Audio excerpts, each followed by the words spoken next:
Hello?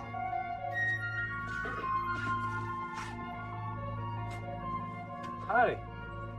Howdy. Honey, the new neighbor invited you over for a drink at 8 tonight. I said you'd go.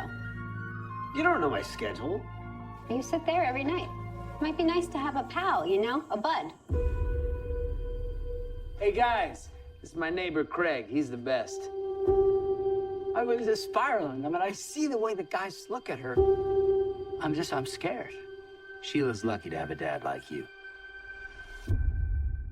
Boy, you should know that I've got you on my mind, your secret admirer.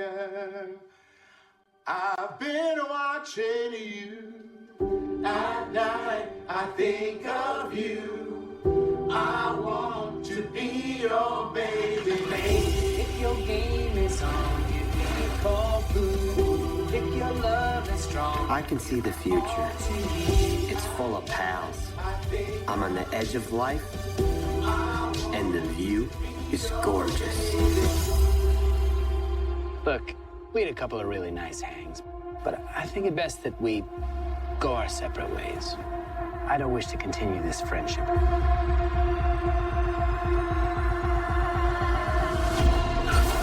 You all accepted me way too fast. You can't do that. You made me feel too free.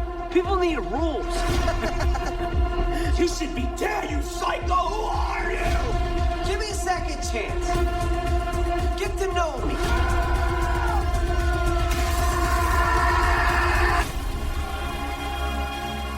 There's a new Marvel out that's supposed to be nuts. We should go see that.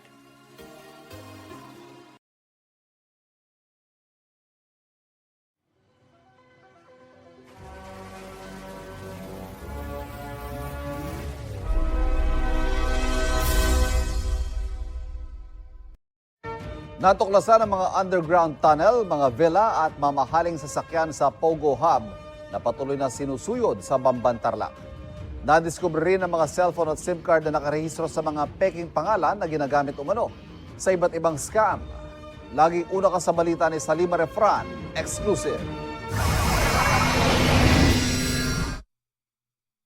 Malawak at malaki ang compound ng Zunyo One Technology, ang Pogo Hub na sinalakay ng pinagsanib na puwersa ng pamahalaan sa Bamban-Tarlac noong isang linggo. May office buildings at dormitories. Meron pang 2 basketball court at central grocery. Nagkalat rin ng solar panels. Mataas ang seguridad sa dami ng CCTVs. May kumpulan rin ng villas na para raw sa matataas na opisyal at bisita. May Olympic-sized swimming pool pa nga sa gitna.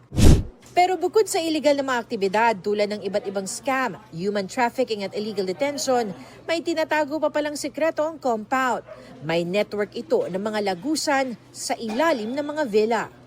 Posible kasi na yung mga nakatakas ay dumaan po sa mga underground tunnels na yan. Then meron kasing mga open na mga gates doon sa iba pang tunnels, pwedeng doon sila nagtakasan. Ang mga villa puno ng magagarang muebles at mamahaling gamit. Sa labas, panay SUV at luxury cars.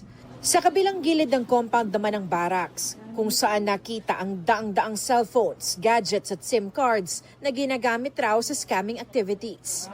May studio rin na may equipment at wigs para raw sa love scam. Siguro mga daan-daan na cellphone sa makikita mo dyan na nakakabit, mga SIM cards naman na puro fake ang identities. Love scam, romance scam, yung task scams, at cryptocurrency scams.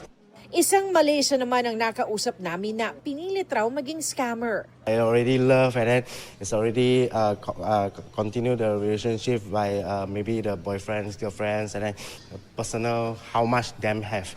Yeah, like first maybe top up for 50K.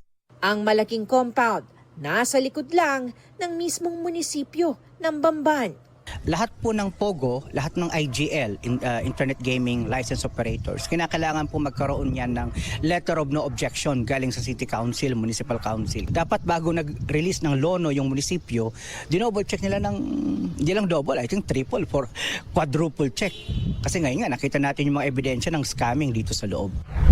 Hindi ito unang beses na na-raid ang compound. Pebrero noong 2023 nang salakayin ng CIDG ang compound dahil sa operasyon umano ng cryptocurrency scam. Pero sa Hongsheng Gaming Technology pa nakapangalan ng lisensya ng Pogo. 2020 nang payagan ng bayan ng Bamba ng pagtatayo ng amusement at gaming hub. Bantay sarado naman ang puwersa ng PNP ang compound habang nagpapatuloy ang pagsuyod sa mga gusali. Ang mga dayuhang nahuli sa Pogo Hub, inilipat na sa Pasay City.